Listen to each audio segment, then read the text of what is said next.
ஆப்ஷனில் put option நம்ம call option அப்படின்னு கேள்விப்பட்டிருப்போம். மார்க்கெட் ஏறுது அப்படின்னா நம்ம கால் ஆப்ஷனை பை பண்ணுறது மூலிமா அதில் நமக்கு ப்ராஃபிட் வருது, கரெக்டுங்களா? இதே மாதிரி மார்க்கெட் ஃபால் ஆகுதுன்னா என்ன பண்ணலாம்? நம்ம புட் ஆப்ஷன் பை பண்ணுறது மூலிமா மார்க்கெட் ஃபால் ஆக புட் ஆப்ஷனோட ப்ரீமியம் இன்க்ரீஸ் ஆகும், அதில் நமக்கு ப்ராஃபிட் வருது. இப்போ ஃபார் எக்ஸாம்பிள் நிஃப்டி 24,500 இருக்குது அப்படின்னு வச்சுக்கலாமே. 100 rupees அப்படிங்கிற ப்ரீமியம் இருக்குது. இப்போ மார்க்கெட் ஃபால் ஆகிறப்போ இந்த 100 rupees என்ன ஆகும்? ஆப்ஷனோட டெல்டா பொறுத்து அந்த ப்ரீமியம் இன்க்ரீஸ் ஆகிட்டே வரும். இப்போ அடுத்த மணி இருக்கிற டெல்டா 0.5. அப்போது நிஃப்டி 1 பாயிண்ட் ஏறப்போ 0.5 அப்படிங்கிறது இதோட ப்ரீமியம் அப்ரிஷியேட் ஆகிட்டு வரும். இதே நீங்கள் ஃபார் ஓடிஎம் ஆப்ஷன் போயிட்டீங்க அப்படின்னா 0.1 டெல்டா இருக்குன்னா மார்க்கெட் ₹1 இறங்குச்சு அப்படின்னா 0.1 பைசா அப்படிங்கிறதா அப்ரிஷியேட் ஆகும். இன்கேஸ் மார்க்கெட் மூவ்மெண்ட்டே ஆகலை, அதே பிரைஸ்ல ஸ்டே ஆகிட்டு இருந்தால் கூட அந்த ப்ரீமியம் கரையுது பார்த்தீங்களா? இதை தானே சொல்கிறோம் நம்ம தீட்டா டிகே அப்படின்னு சொல்கிறோம். தீட்டா அப்படிங்கிறது டைம். ஏன்னா மார்க்கெட்டுக்கு ஒரு எக்ஸ்பிரி டேட் இருக்குது பார்த்தீங்களா? அப்போது அந்த டைம் நெருங்க இந்த ப்ரீமியம் ஆட்டோமேட்டிக்காக கம்மியாகிட்டே வரும். ஏன் கம்மியாகுது? அந்த ப்ரீமியத்துக்குள்ளேயே இன்ட்ரின்சிக் வேல்யூ அப்படிங்கிற ஒன்று விஷயம் இருக்கு. இன்ட்ரின்சிக்னா உண்மையான விலை. இப்போ உண்மையான விலைன்னு என்னது?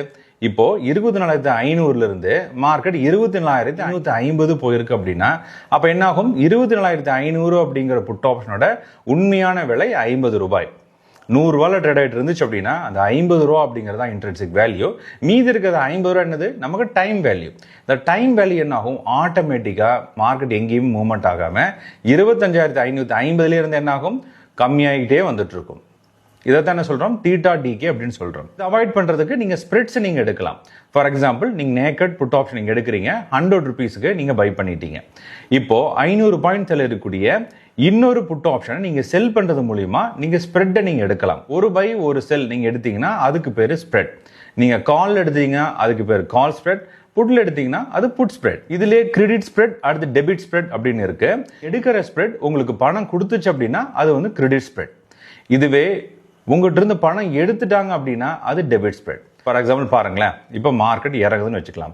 25,500 அப்படிங்கிற புட் ஆப்ஷனை நீங்கள் ₹100 பை பண்ணியிருக்கீங்க. இது என்னது? நம்ம அமௌண்ட்டை வந்து எக்ஸ்சேஞ்சுக்கு கொடுத்துருக்குறோம்.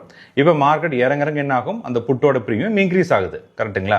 25,500 அப்படிங்கிற புட் ஆப்ஷன் பை பண்ணிட்டு 25,000 இருக்கிற புட் ஆப்ஷன் ₹50 இருக்குன்னா அதை செல் பண்ணுறப்ப என்ன ஆகுது? நம்ம மார்க்கெட்டுக்கு கொடுத்தது 100 rupees, மார்க்கெட் இருந்து நம்ம கலெக்ட் பண்ணது 50 rupees.